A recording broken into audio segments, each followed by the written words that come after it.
internal meetings as Ukambani political leaders, and over the weekend we are told that they endorsed Peter Muthoka as the leader of Jubilee's campaigns in Ukambani. Let's now get an update from Jackie Maribe. Jackie, good morning. Yes, still morning. Good morning, Jackie Maribe. Maybe you can walk us through today's program. Very busy day at State House as the President meets various delegations. Walk us through that, please.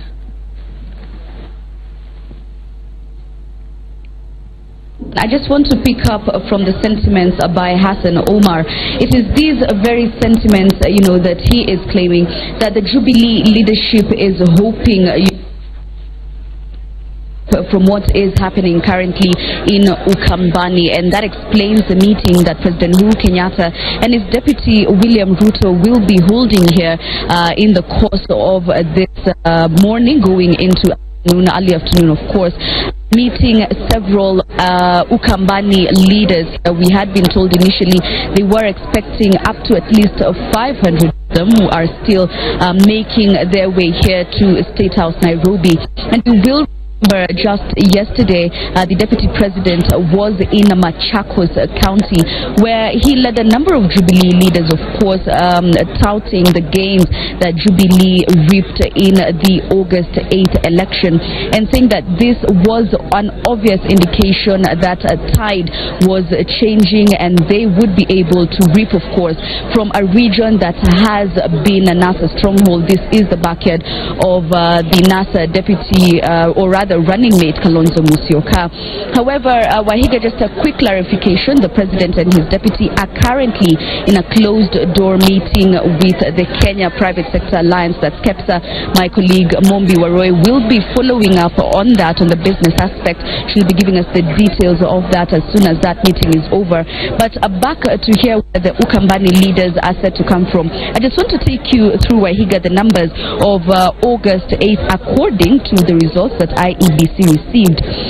In Machakos County, 471,112 people turned out to vote on that day. Raila Odinga got 80% of their vote. Uhuru Kenyatta got 17.6% of that vote. Of course, now the gubernatorial race there won by Dr. Alfred Mutua from Maendeleo Chapchap, which is now an affiliate of the Jubilee Party. In Makueni County, 332,482 voters turned up to cast their ballot. 90% of them voting for Raila Odinga, 8% in Makueni voting for Uhuru Kenyatta.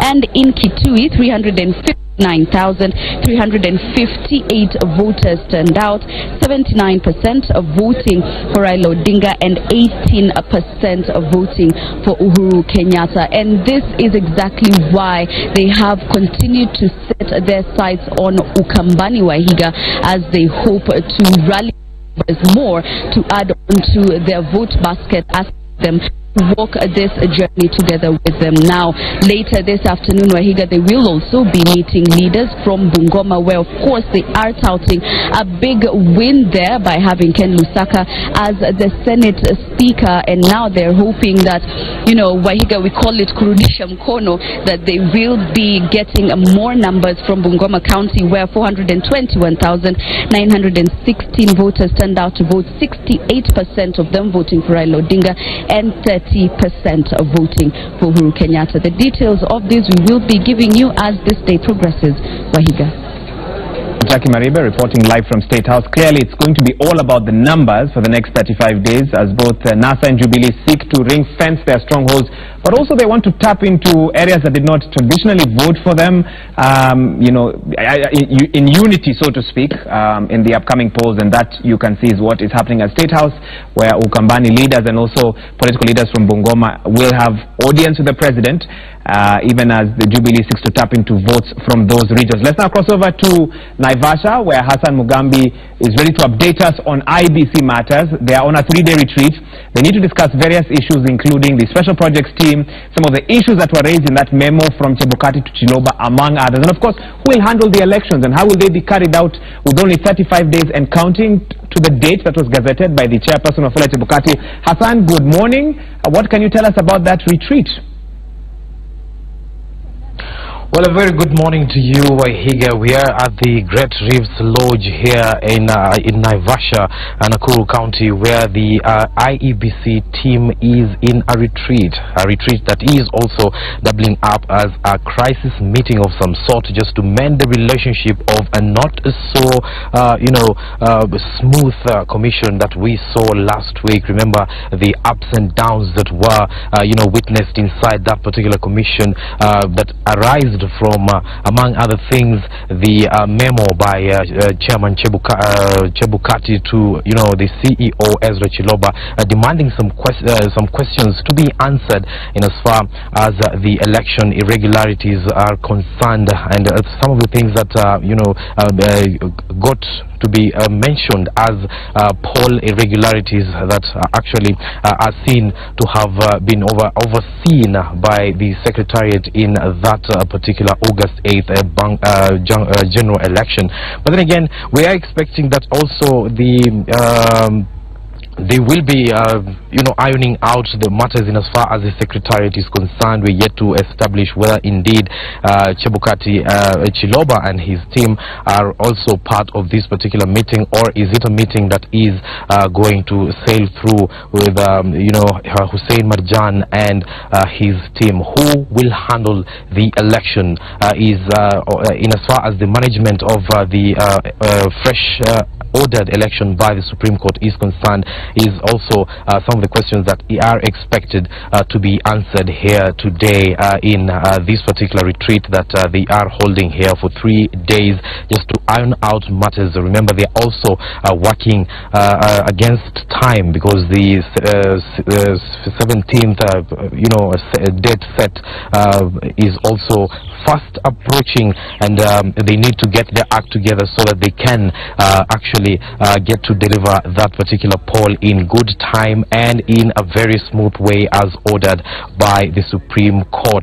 And those are some of the things that they will be delving into to just know what to do in as far as the training of electoral officials are concerned, and also the upgrade of the KIMS kits in as far as the technological aspect of it is concerned.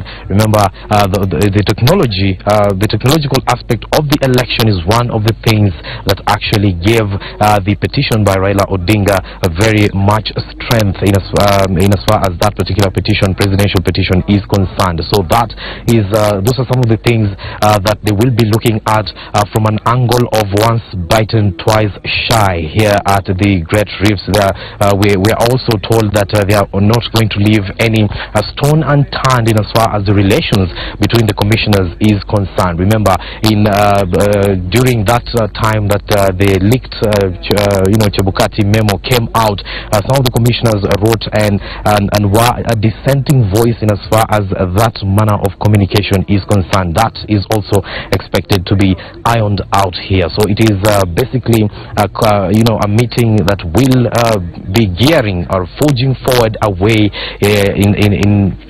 in which this particular commission is supposed to be taking place. Also, they are going to be, talking about how to withstand the kind of punches that they are getting from different quarters. Remember, yesterday in an interview on Citizen TV with Hussein Mohammed, Deputy President William Ruto accused Chebukati of holding night meetings with their political competitors. But this morning, we have seen it that, Chebukati coming out in his Twitter account and just saying that he has not had any night meetings with the opposition or any other political alignment in this country and he speaks for himself and the commission speaks for itself. That is the kind of those are the kind of things that are also expected to come out in this particular retreat here in Naivasha.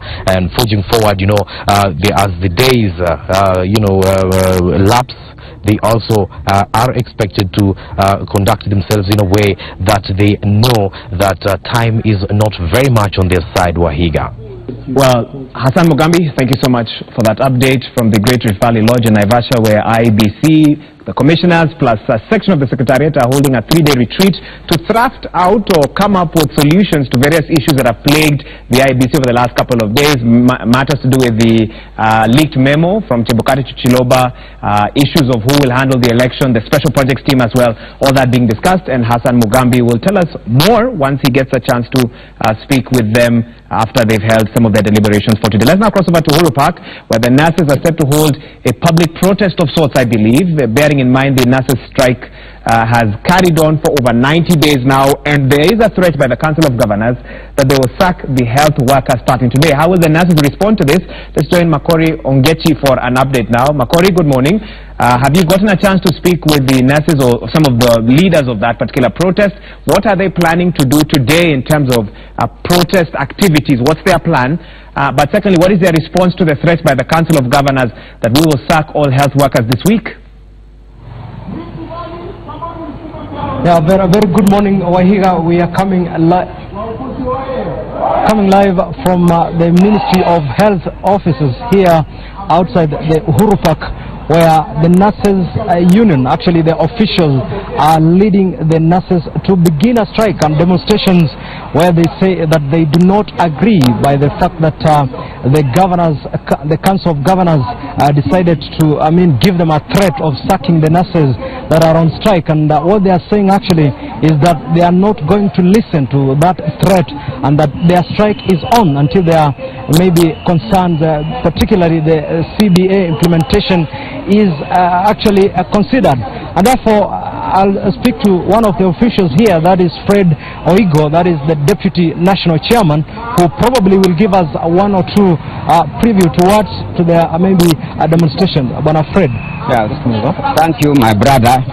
As we are aware, it's now 4 months since our strike started, and we have been engaged with the Council of Governors and the national government, and they had initially given very good indication that they were going to end the strike. But somewhere down the line, they changed their mind, and they started giving us threats. And they even used the court to order us to go back. But as nurses of this country, we have said we are not going back until we have a clear return to work agreement. First of all, the CBA that we are talking about, it was negotiated, concluded, it was only remaining signing. So it is the Council of Governors and the national government who are not sincere with the nurses.